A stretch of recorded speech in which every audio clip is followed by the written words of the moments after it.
I'm still in Lesotho. The van stopped for the night, and I was able to get a room at a farm workers hostel with a German backpacker. Do you know a sport called handball? Headball? Handball. Handball. Handball, do you know it? Yeah. Do you play headball? Hand. Yeah, but do you play headball? What is handball? Okay, handball. Yeah, handball, that's good. He told me that he'd been on his way to a handball tournament in Durban. 3 men formed a circle around him and, without speaking, rifled his pockets. Yeah, you let them pat you down? Yeah, because I won't choose nothing. But here's my question. Did you play handball after you were robbed? I didn't play handball after I was robbed. All thoughts of slapping the ball against the wall just completely out the window. Yeah. You let the criminals win, basically. There is no game. If I don't feel like doing some handball thing afterwards, I don't do it. I don't do what I want to do. You know, speaking of handball, this room would actually be good for handball. I think you have another understanding of handball. It's European handball. It was 10 players and 2 goals. Oh, really? It's not just... It's not squash, yeah, it's American handball. Well, this room would be good for squash. And probably the thing it would be worse for is for sleeping in. That's probably the thing that this room is for.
So now I begin my search for a boat to Madagascar in earnest. I spent the day at the harbor, but didn't really try very hard. It seems to me that the best place to catch a ride will be in Mozambique, where the distance to Madagascar is least.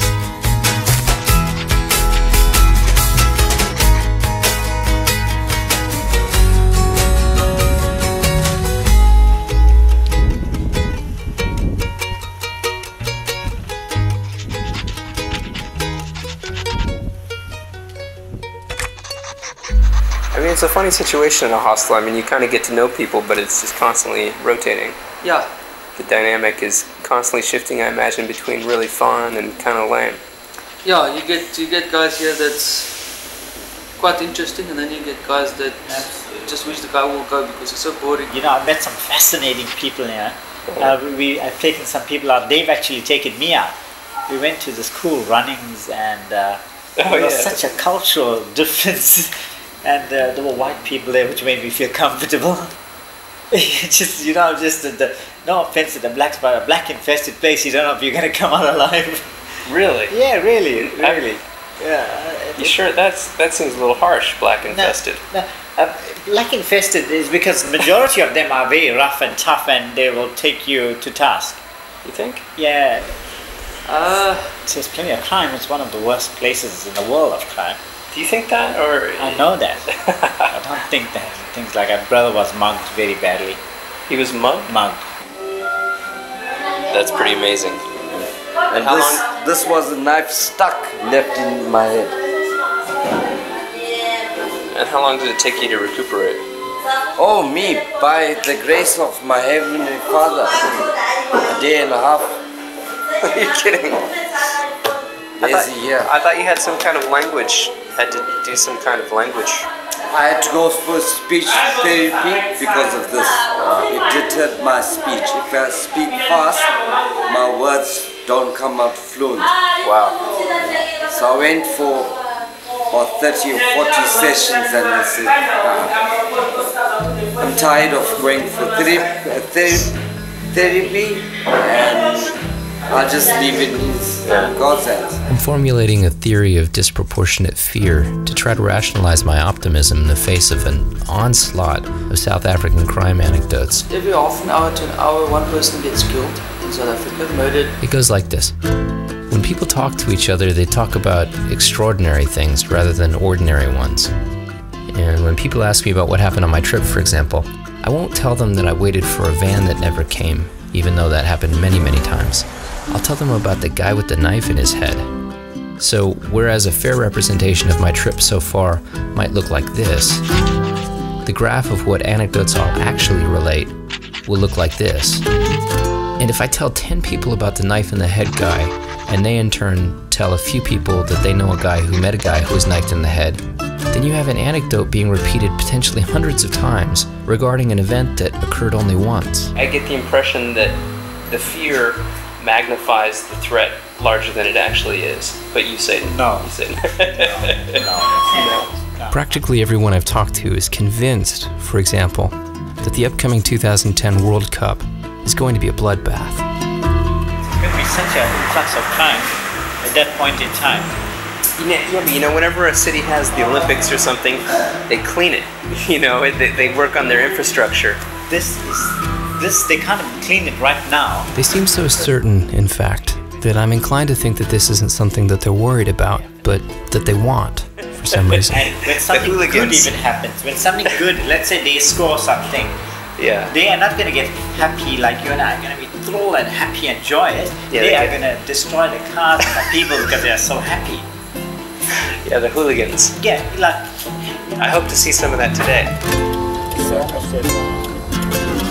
There's a circle there.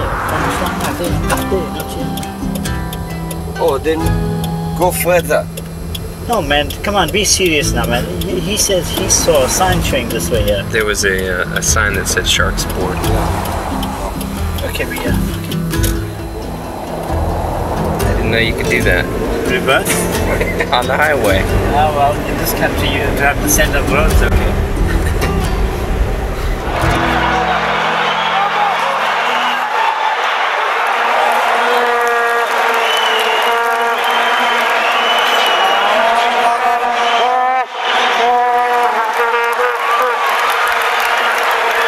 I watched the visitors, Manchester United, beat the hell out of the local team.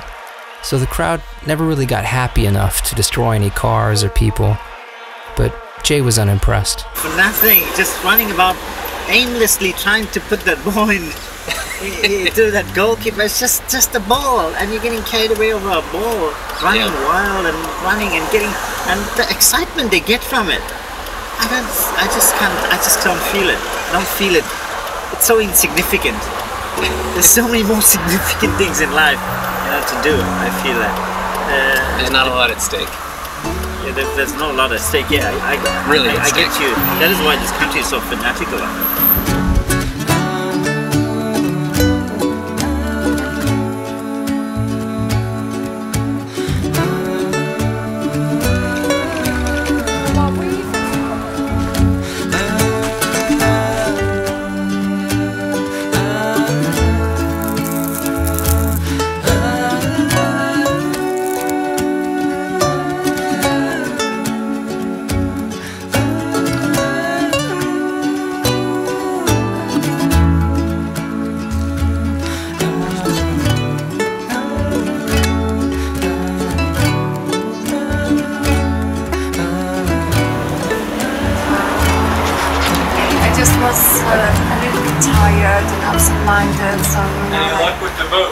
No. Just my backpack was very, very close to me, but it was behind me. So it was just a matter of seconds when someone snapped it. What was in your backpack? It was funny because I was on the beach and I put the lower part of my swimming suit, but I didn't put the upper part because it was a little bit windy. So I regret it very much that I didn't put the upper part of my swimming suit because I would have it. You should go back and leave your bottom on the beach. Yeah, walk on the beach and see who's got your top on. You're the first person I know that's had anything happen to them in South Africa. Because everyone, like when we were in Cape Town, everyone was like, oh, don't go here, don't do that, something will happen. Oh, you should be careful, you shouldn't walk here. And no one actually knew a single person that had ever had anything stolen, or they were just like, oh, you shouldn't do this, you're white, you've got to be careful. Yet no one actually knew anyone that had been mugged or anything. You're the first person I know that's had been mugged in South Africa. These guys who run this place will warn you, you can't go here, you can't go there, because Jay, who sits in the lobby, gives them a piece of his taxi fares. Really? Yes. Jay did tell me about the kickback, but I shouldn't spread conspiracy theories. Maybe it is a coincidence that the warnings of the staff dovetail perfectly with their economic interests. In Cape Town, everyone was just made you frightened, so Yes. you weren't enjoying yourself. You were just constantly like, why did I come here? What's going on? I shouldn't do this, I shouldn't do that. And once you actually relaxed into it, it was so much more fun, and that's just really bad. No, I know, you travel with a cloud of fear hanging over your head. Yeah.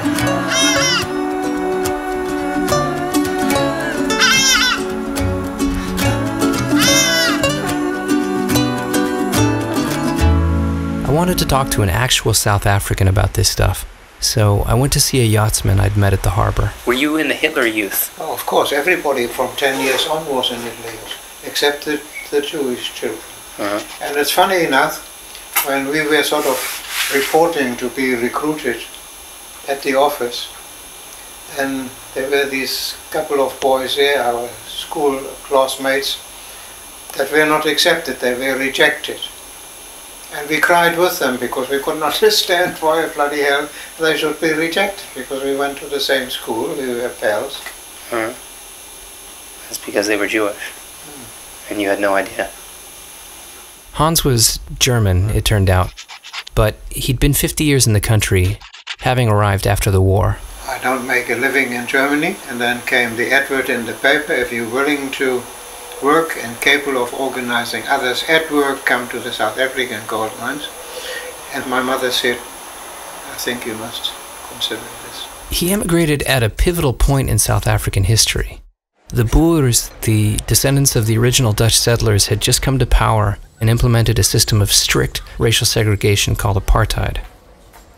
South Africa, like most countries, had always been segregated, but then, instead of gradually integrating, like the US, the tiny white minority dug in. Did you know anything about South Africa? Nothing. See, Except, this is interesting actually,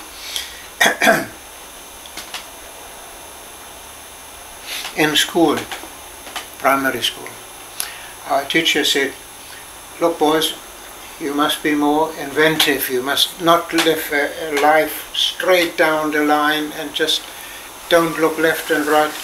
Talk some shit, make some fun of life. Somehow that inspired me. I wanted to go to South Africa. And, yeah. And how does it compare? Well, of course it's different from a dreamland. Given his attitude, I hoped that Hans would back me up about how the danger in South Africa was exaggerated. So I told him about my trip to date. How did you travel? In the Quilla. In the taxi. You were lucky that you were not robbed. Do you think? Yeah. Hey, there's something that I've totally forgotten to write down so far. I keep finding Titanic playing cards in the dirt.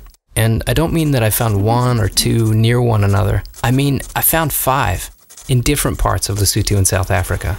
I've been tackled 12 times, I told you that. Yeah.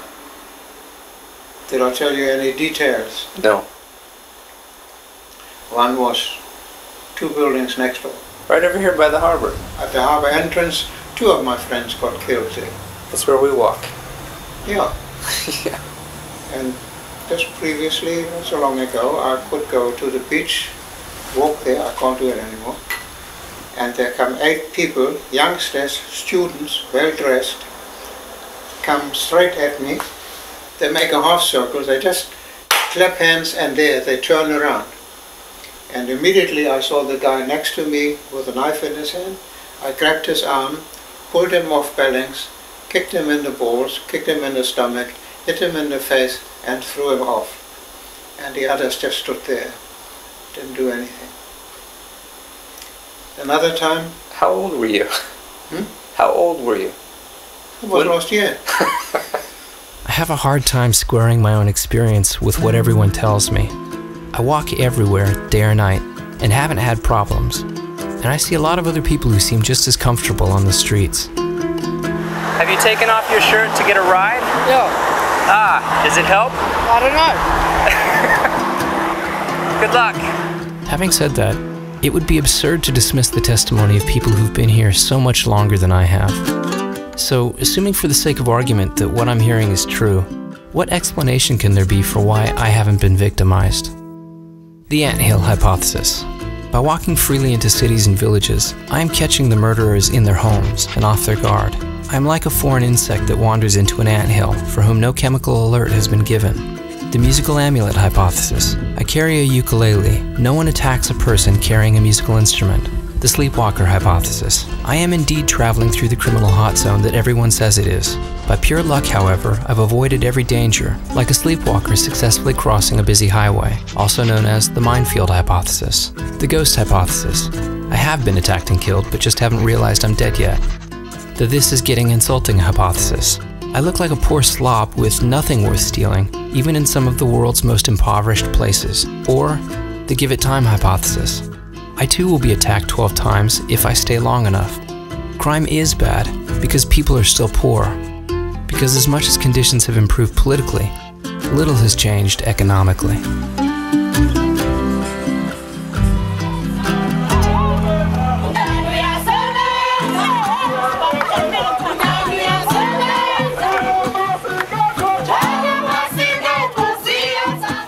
Shops moved out of central Durban and moved up to Omslanga Ridge. And the rich people, of course, could also move there, and we sit here. There's nothing left here. If you go to Woolworths here, it's basically they just cater for the blacks. They're not catering for whites anymore.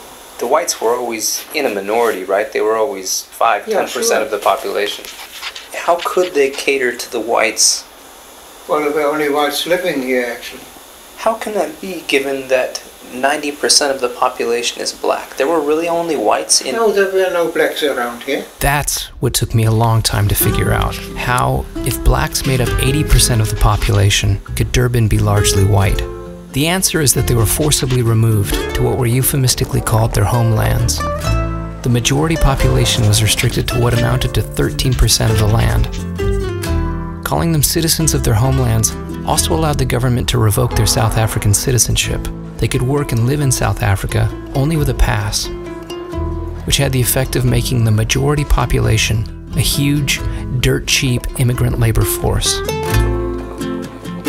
And so I can't help but think when people complain about how bad things are getting, what they really mean is that they've lost their former disproportionate privileges. Do you shop here, though? Designer clothes, because I wear second-hand, so it's pre-worn. As long as you cover the body, it's fine. Yeah, that's what I believe in. Hey, how are you? Hello. Hi, how are you? Good, how are you? I'm okay. Where you get this person from? I found him at the marina. This is Joshua. This is wearing suits. Every poster from ID is the one. Oh. Guess he's still working. Okay. Ufuna ndana wande ndifuna phone bed. Which one? Really? That's not you, is it? This is me. What are you wearing? I can't even explain this thing. It's also busy. Your friends? Yeah, this is my friend. We used to work together.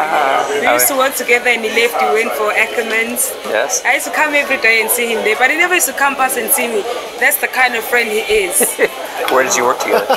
Where did you work together? Together, we worked for Ideals. Where this guy used to model. Yeah. You all work together? Yeah. But where he used to model? Yeah, where this guy used to model. What do you think of his modeling career?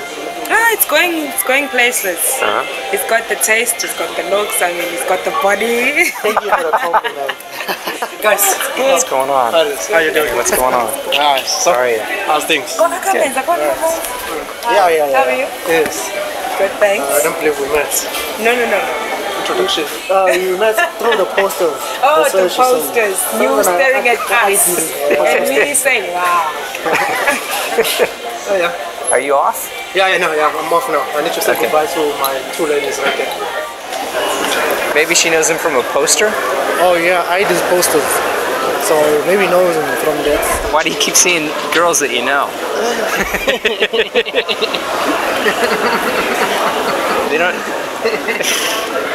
They don't know you from posters, do they? No, I used to work with a friend. Okay. Yeah. Alright. So now she sort of like recognized me as I was walking by. Oh yeah. Is that Joshua? Yeah, it's he. I've heard so much barely concealed resentment from white South Africans that I wanted to know if they'd felt it or reciprocated it. I actually used to work with white folks a couple of years back. Even in the last 3 months, I was working in La Lucia. They're actually predominant white, should I say, more. And we just friendly to us and everybody. Besides, it was actually a customer-based type of a job. And so I cannot really make no complaints whatsoever. No, not at all. I don't know if I could be as magnanimous if I were in their position, but then they were too young to have experienced apartheid firsthand. I met some other guys who were also too young, but had studied the history at university. And if it were me, I think I'd be more like them. I'd be the type who called every white person Mike. I'm not even on the fucking picture. Hey, what's up? Oh. It's me and Mikey. You want to tell me guys? Why don't you tell why you call me Mike? Mike. No reason he's Mark. You don't know why. Because every white person says Okay, you guys, I'm like the dammering. It was Mike. Mike. Mike Riley. This relationship of black and white to me is nothing new because on the mines the relationship was 60-1. So it's nothing new to me if the street is black and I'm the only white one wandering around there. And I know exactly what they mean and what they say. Because they were all, when they say it. all the workers were black. And all the management was white. You can't go to Germany and take somebody from the farm and make him a manager of a mine. It doesn't work. Well, you came from Germany, you worked on the farm, you became the manager of the mine. Yeah, well, don't forget, I've got high school training. And I've got years of culture from Germany, from my parents, which these guys haven't got. Well, we won't solve this.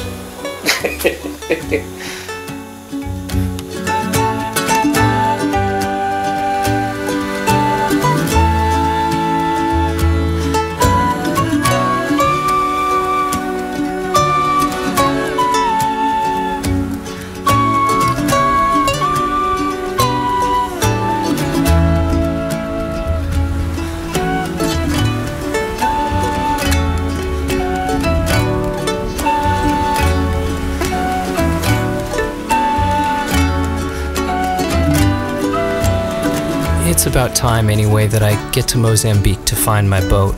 Before leaving South Africa though, I want to stop by the Kruger National Park to see some of the big animals.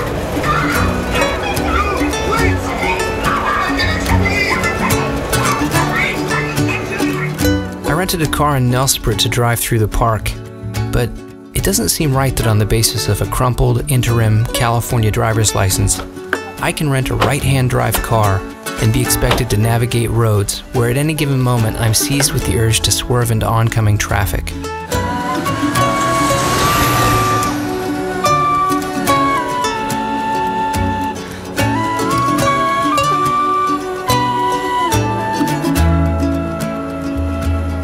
I stopped for the night at a hotel outside the park with a huge aviary. But I spent so much time videotaping birds that my camera battery was dead by the time I met the owner, who insisted I be his guest in the hotel bar. "I'm not really a drinker," I said. "Then we must find a drink that you like," he said, and he handed me over to the bartender Pixie, who started at A and began working her way through the drink alphabet. Partway through B, I'd come out of my shell and was made to stand on the bar and kiss the buffalo head. I know this really happened because I later found a certificate to that effect in my pocket. Also, there was a reporter in the bar, and my picture later appeared in the local newspaper. At some point, the door swung open, and a group of huge boer hunters came in. The first thing one of them said to me was, "I'm sorry, but I've always hated Americans." We later hugged. Another one slapped a shell down on the bar and shouted, "I could write you 300 pages on that shell." At some point, we agreed that I should go buffalo hunting the next day, and then I don't know if it was adjacent to the bar or in it or what, but I ended up in a hot tub with Pixie. I think she was 6'3", although that may have been an optical illusion caused by the running water. And then, almost as soon as I left the bar, I had to meet the Boers at their hunting lodge.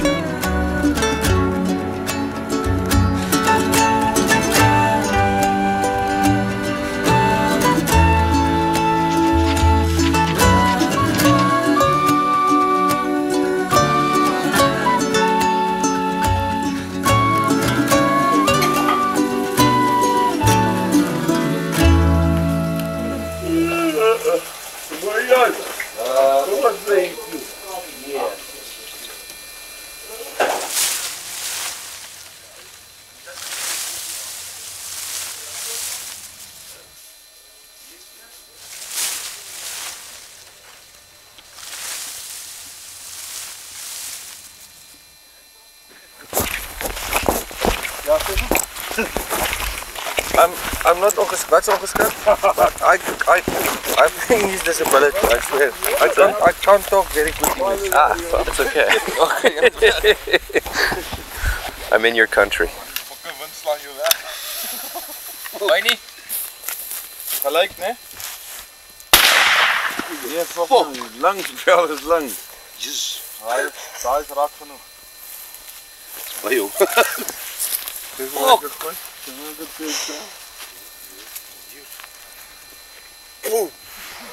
Gooi. Kom maar.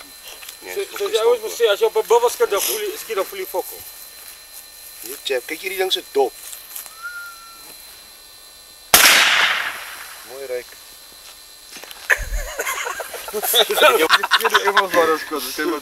Ja. Come. Do you want to take a shot? Take a shot. What are you talking about? What are you talking about? Give me a smaller gun.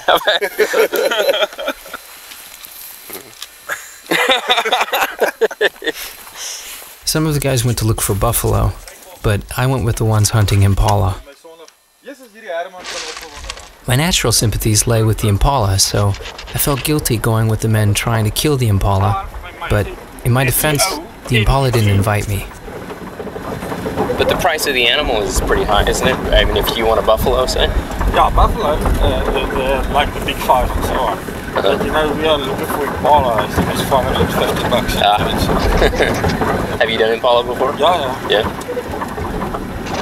No, just to shoot something, you know. We just actually come along with the guys that shot the buffalo. But maybe if I see cool, I'll shoot that as well, you know. Have you done a buffalo? Nah. No? It's too expensive for me. Yeah, it's $10,000 bucks, right? For the permit and everything, it's about 15,000. Rand or dollars? No, rand. Yeah.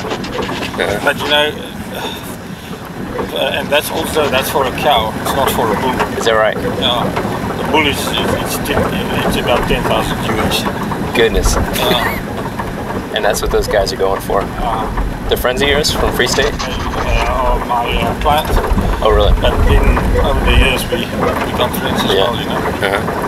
Faunus heads a consortium of potato farmers and suppliers. I think big game hunting might be the Boer equivalent of an executive golf weekend. Yeah, it is expensive. But you know, we South Africans, we like hunting. It's like in our blood, you know. Like braai and farming, you know, that's what our South Africans like to do.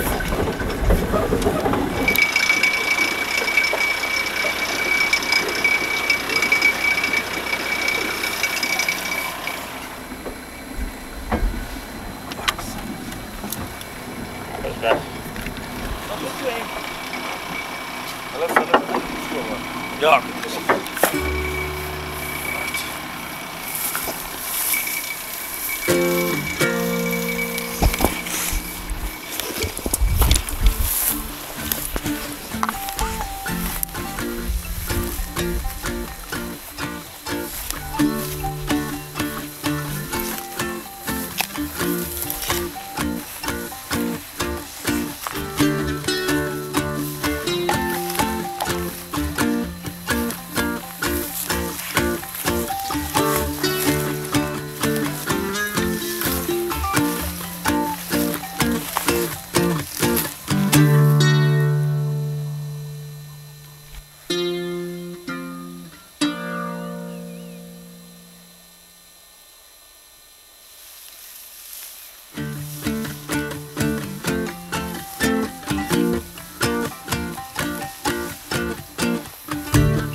I thought it was nice of Faunus to let me tag along, so I tried to be quiet. On the other hand, I was trying to figure out how to get some sort of warning to the impala. When Faunus said that farming was in the Boer blood, he wasn't kidding. In fact, Boer is the Dutch word for farmer, and the Boers consider themselves very much in the tradition of the original Dutch settlers. You know, it suddenly occurred to me that this wasn't a safe place for a cow.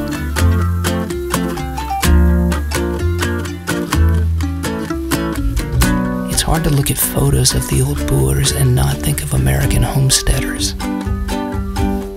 In fact, the history of South Africa reads like a bizarro version of American history.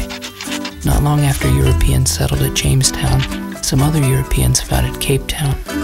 Both countries were rich in natural resources, fought the British, crossed their land in covered wagons, were God-fearing, and had the same euphemism for segregation, separate but equal. Sometimes I don't know if I'm in South Africa so much as an alternate timeline, in which New York remained New Amsterdam.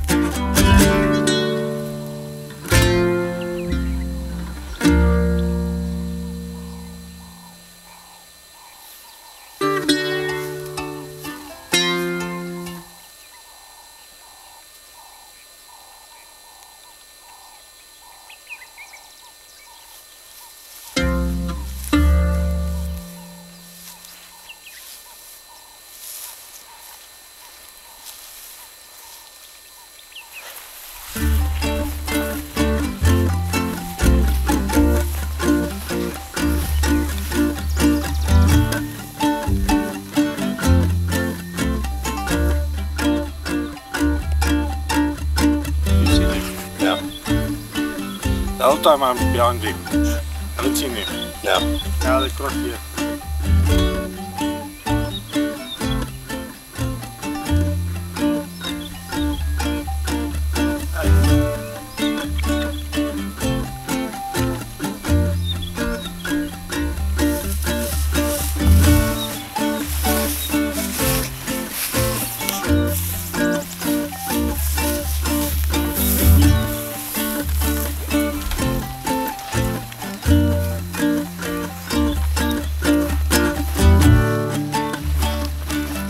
Die sien ek nog eenmaal daarbo, die kudu's.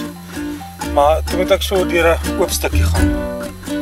En daar's nie 'n manier, jy weet, toe ek my tree in 'n oop stukkie sit.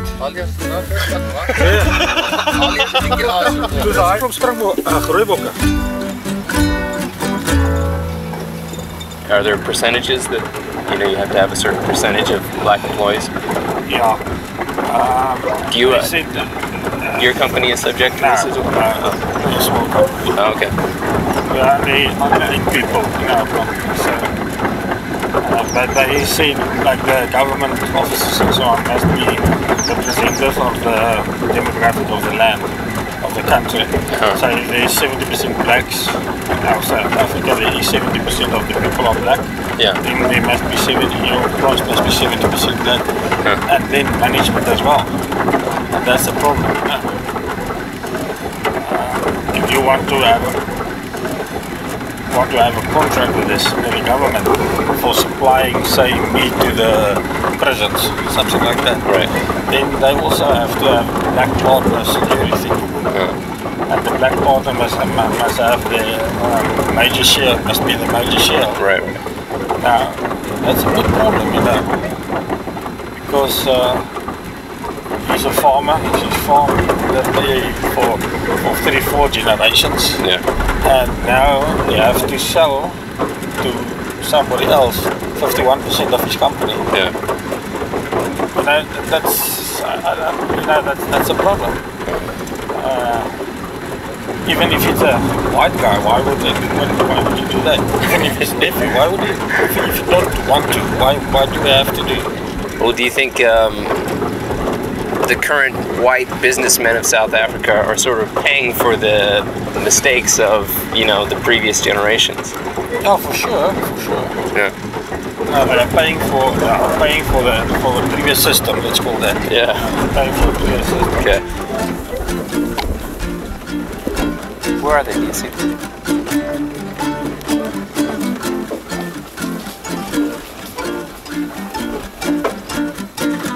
Assai.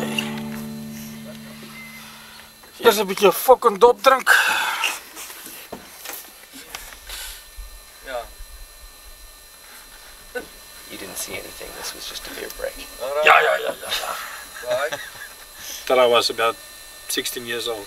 I only knew one English-speaking person. Really? That's all. Yeah. So I never spoke, said anything in English because I don't have to. You know, don't have to. So then the TV started, and you start to learn some English on the TV. You know? And then we went to Technikon where I studied. Yeah. There's some of the profs or whatever, the guys that give the classes, they only speak English. Yeah. So there's about 2 subjects that I didn't even go and write exams because I've got no fucking clue what happened in the class. You know what my fuck up is? He's the nearest guy to English person I know. I'm totally fucked. When you're traveling, it's amazing how often whole groups of people will shift to a language in which they're all uncomfortable for the benefit of one person. It makes me think, 1, that I'm an ass, and 2, that people can be incredibly gracious. But you know, the Americans, they only speak one language, and this is it's English. It's true. Like Janssen, he's speaking the black language fluently. Yeah. He's speaking Afrikaans, he's speaking English. Actually, 3 languages. But yeah, you're right. Americans, you know, they speak English, and English is sort of becoming the second language of the entire world. You know, so you can travel so much without knowing any languages. But you know how nice is it actually to can speak, or if you can speak more than one language, you know? Yes. For your own mind and so on. It's quite amazing. Yeah. Stefan is 7 maanden oud, ek kan nog eens praat nie. Jy kan al 2 tale praat.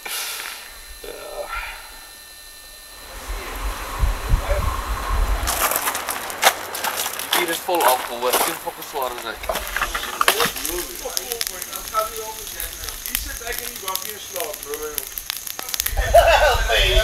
Van is hier uit donker kom.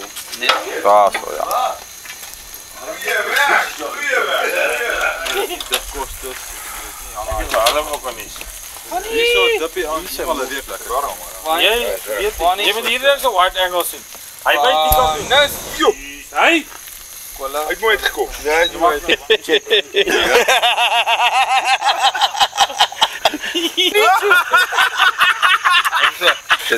Does he talk? No, he doesn't talk. Maar wie krijgt die piece? Dat kan niet, man. He can talk, but you won't understand. Because you Americans only one language. Nee. Die Amerikaners staan baie Engelse tale, want jy het vandag nie net Engels gepraat nie.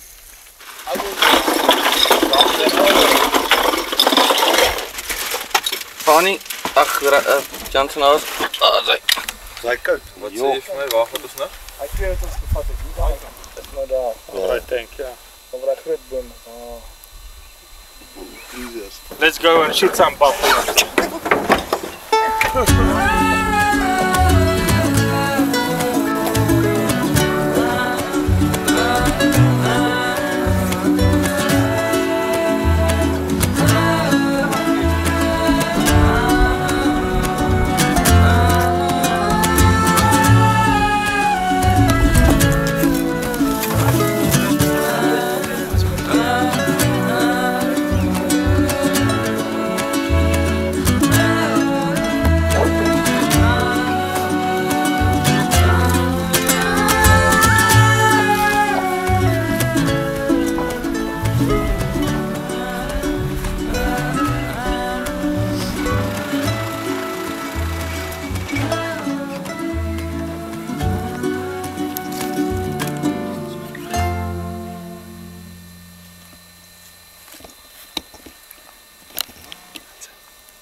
is nie bulle nie.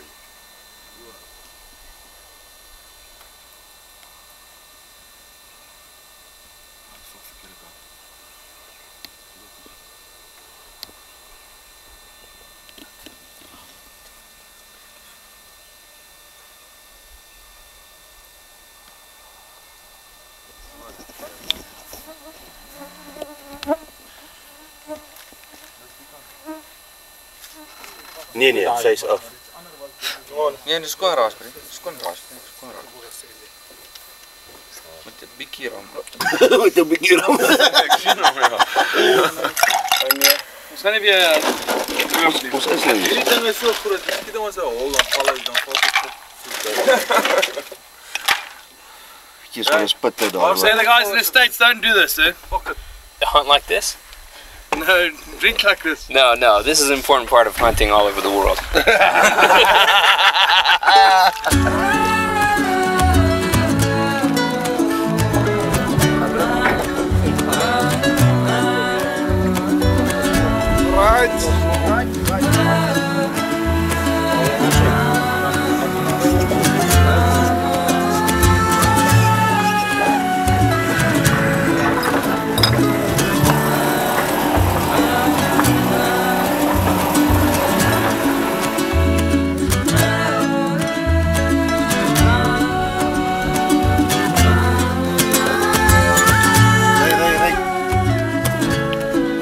Ry! Gaan nie af. Links. Stop jouself. Stop.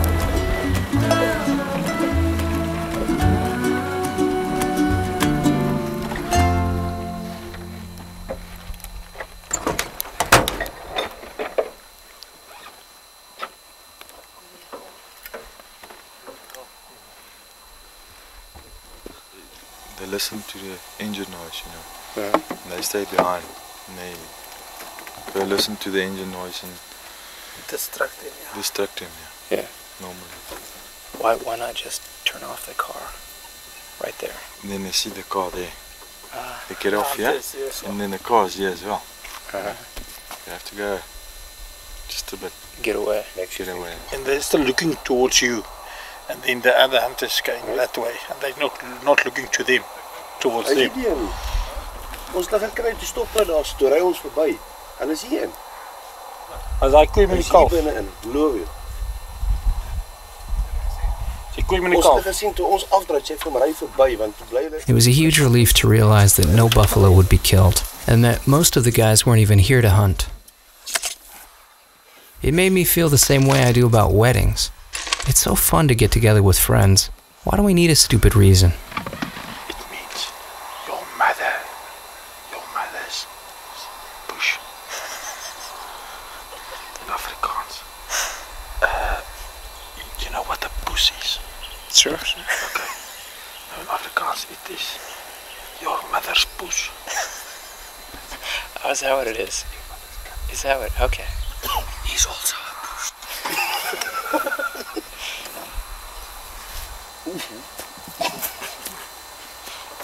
So slim up. I'm not drunk. I'm not drunk, I'm fucking drunk. So it's A huge accident, motorcar accident, and they had to cut off his arms here, both of them, so I haven't got arms. But there's new technology, bionic. They give him bionic hands, arms. But it's sound activated, you know. Okay. But you can't tell this that it's joke in English. Because it's Afrikaans joke. Dis half wat besig. Dink nog wat is masturbeer in Engels? Masturbate. Okay. So dogs always that dirty. Dogs. Okay. Left arm, please take a beer and one sip.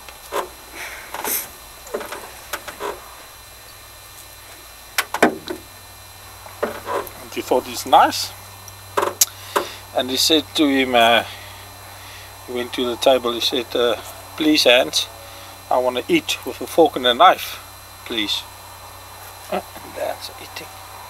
very nicely.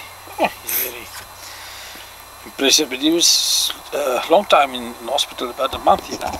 He said, and pull my wire. Fuck off. You don't want to do that. He said, please, man, please help me out. Fuck off. I was disgusted. He found the doctor. He said to him, listen here, everything works nice, but you said I must talk nicely to him, and I did, but nothing happened. Yeah. He said to me, what do you want? I said, no, I tell him, you know, pull my wire, and it doesn't work.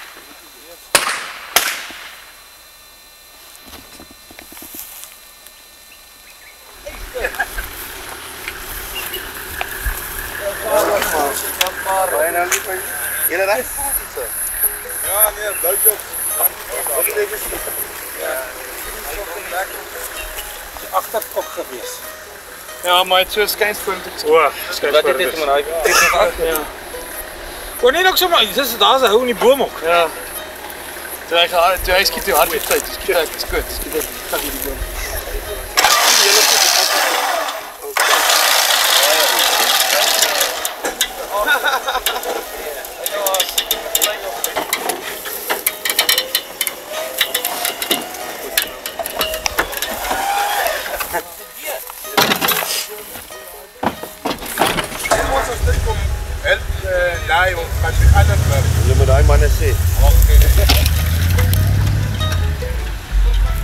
There she goes.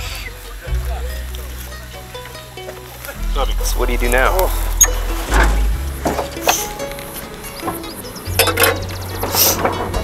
Even daar. Wel eens klapslag, ja.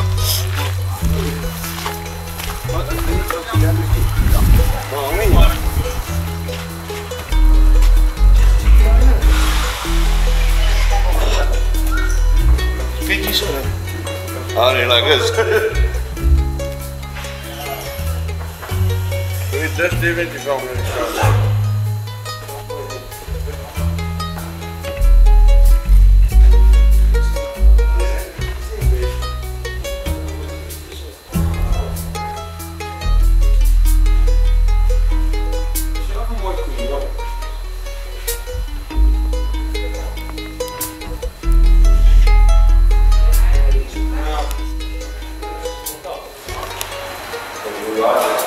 It's a TB buffalo, so it's infected with TB. So you can't use the meat. Is that right? Yeah. So they say some of the folk here eat it. Once it's cooked, you can't do anything to a human. But I mean, it's not worth taking a chance. The guys who work here, though, you think, I mean, take steaks? If they cook it, yeah, they'll most probably do something with it. It's interesting how often I hear people complain about the work ethic of Africans, when it seems as if every service depends upon their labor. The first thing is I don't really want to work. Do you think? Oh, I know. They give them good land, give them help and everything.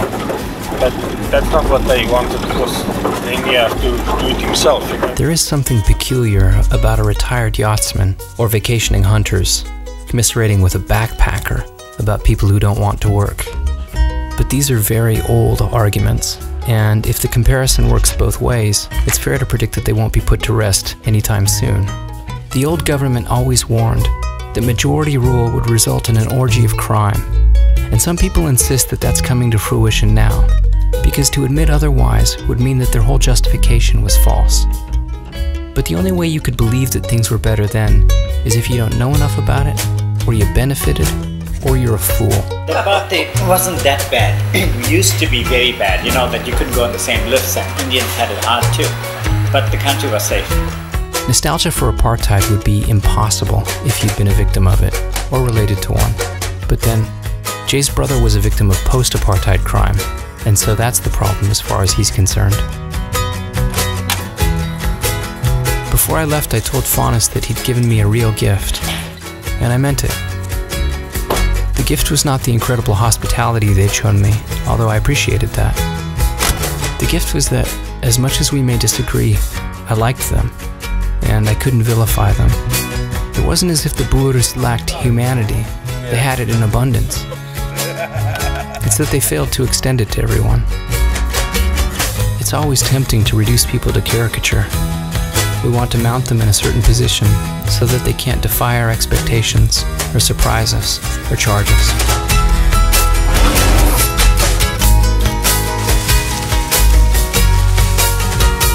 But I think people are so much more interesting with their skin on, running wild, in all their confounding complexity.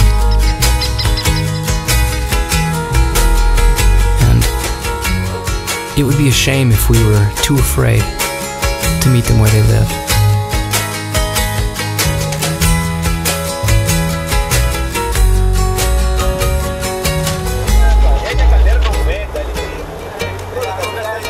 There's warthog, like a big warthog. Yeah. Pumbaa. Pumbaa, yeah, Pumbaa. You know Pumbaa in that cartoon? The Lion King? Lion King? Pumbaa. That thing. That's a warthog. He shot that thing, eh? Yeah. All the kids watch that thing, he shot it.